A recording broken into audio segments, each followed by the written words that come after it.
'రహస్యం యుధం జగత్' ఇది ఈటీవీ విన్‌లోకైతే వచ్చింది. సో, ఈరోజు వీడియోలో ఈ మూవీ రివ్యూ తెలుసుకునే ముందు ఎవరైతే మన ఛానెల్ కొత్తవారు చూస్తున్నారో తప్పకుండా movie updates and movie reviews కోసం మన ఛానెల్ తప్పకుండా సబ్స్క్రైబ్ అయితే చేసుకోండి. సో, ఇక టాపిక్‌లోకెళ్ళిపోతే తెలుగులో అటు సైన్స్ ఫిక్షన్ కథలు, ఇటు మైథలాజికల్ థ్రిల్లర్ కాన్సెప్ట్‌తో కూడిన స్టోరీలు చాలా వచ్చాయి. కానీ సైన్స్ ఫిక్షన్‌కి మైథలాజికల్ టచ్ ఇస్తూ రూపొందించిన కథనే 'రహస్యం యుధం జగత్'. ఇది కోమల్ ఆర్ భరద్వాజ్ డైరెక్షన్‌లో అయితే వచ్చింది. సో, నవంబర్ 8న అయితే రిలీజ్ అయింది. అయితే కథ ఏంటంటే అభి విదేశాల్లో జాబ్ చేస్తూ ఉంటాడు. అక్కడ అతనికి అకీరా పరిచయం అవుతది.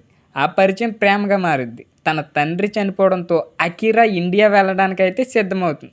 అకీరాని విడిచి తను ఉండలేనని భావించిన అభి ఆమెతో పాటు తను కూడా వెళ్ళాలని నిర్ణయించుకుంటాడు. అయితే అంతకుముందు ఇద్దరూ కలిసి సరదాగా కారులో ఒక ట్రిప్ అయితే ఏస్తారు.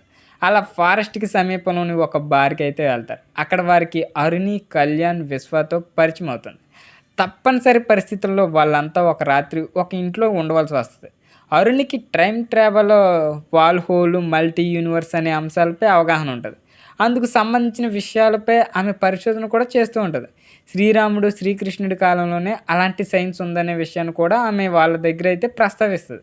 అభి విషయంలో విశ్వ చాలా కోపంగా అయితే ఉంటాడు. ప్రీతితో కలిసి గతంలో తనని మోసం చేసిన అభిని దెబ్బతీయాలని అతను రగిలిపోతూ ఉంటాడు. కావాలనే అతను అభిని రెచ్చగొడుతూ ఉంటాడు.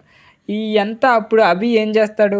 విశ్వతో అతని గొడవ ఎక్కడి వరకు వెళ్తుంది? అతను అకీరాని కాపాడుకోగలుగుతాడా? ఇండియాకి తీసుకొని వెళ్తాననే తన మాట నిలబెట్టుకోగలుగుతాడా? అనేదే మిగతా స్టోరీ.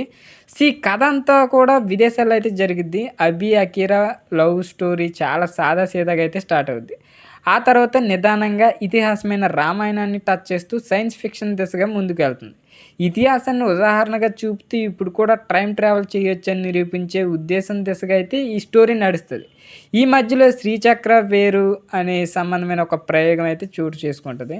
నిజానికి డైరెక్టర్ చాలా క్లిష్టమైన అంశాన్ని ఎంచుకున్నాడే అనిపిస్తుంది. ఈ తరహా కథలపై ఎంతో కసరత్తు చేయవలసి ఉంటుంది.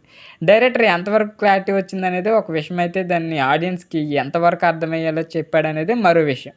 ఒక లవ్ స్టోరీ దాన్ని కలుపుకొని సాగే ఒక చిన్న రివెంజ్ స్టోరీ, టైమ్ ట్రావెల్, శ్రీచక్రమేరు అనే చాలా అంశాలను కలపడం వలన ఇక ఆడియన్స్‌కి ఒక గందరగోళం ఏర్పడుద్ది. ఇక మెయిన్ క్యారెక్టర్స్ కొన్ని రిజిస్టర్ అయితే అవుతాయి. మధ్యలో కొన్ని పాత్రలు ఎంటర్ అవుతాయి. ఆ పాత్రల తాలూకు స్పష్టత ఆడియన్స్‌కి అయితే ఉండదు. ఇంతకుముందు జరిగింది నిజమా? ఇప్పుడు చూస్తున్నది నిజమా? అనే డౌట్‌లో అయితే ఉంటారు. ఇక ఆర్టిస్టులంతా కొత్తవారైనా ఎవరి పాత్రలో ఆళ్ళది బాగానే నటించారు. ఇక డైరెక్టర్ స్టోరీ రైటింగ్స్ అన్నీ డిజైన్ చేసే మేకింగ్ పెద్ద కొంచెం శ్రద్ధ పెడితే బాగుండేది. ఇది ఎలా జరిగిందో చూపిస్తే కొంచెం ఆడియన్స్‌కి అయితే వెంటనే తట్టేద్ది. స్క్రీన్ ప్లే కూడా కాస్త గందరగోళంగా నడుస్తది. టేలర్ బ్లూ కెమెరాల పనితీరు అయితే చాలా బాగుంది. ఇక ఫారెస్ట్ సీన్స్ అయితే నైట్ ఎఫెక్ట్‌తో కొన్ని సీన్స్ చాలా విధానంగా ఉంటాయి. చాలా నీట్‌గా, క్లారిటీగా అయితే ఉంటాయి. ఇక మ్యూజిక్ పరంగా బాగానే ఉంటది. సో, ఇది ఈటీవీ విన్‌లో అయితే ఉంది. సో, ఎవరైనా చూడని వాళ్ళు ఉంటే చూడండి. మీకు బాగా నచ్చిద్ది అనుకుంటున్నా. సో, వీడియో నచ్చితే తప్పకుండా లైక్ చేయండి. ఇలాంటి మూవీ అప్డేట్స్ అండ్ స్టోరీస్ కోసం మన ఛానల్ తప్పకుండా సబ్స్క్రైబ్ అయితే చేసుకోండి.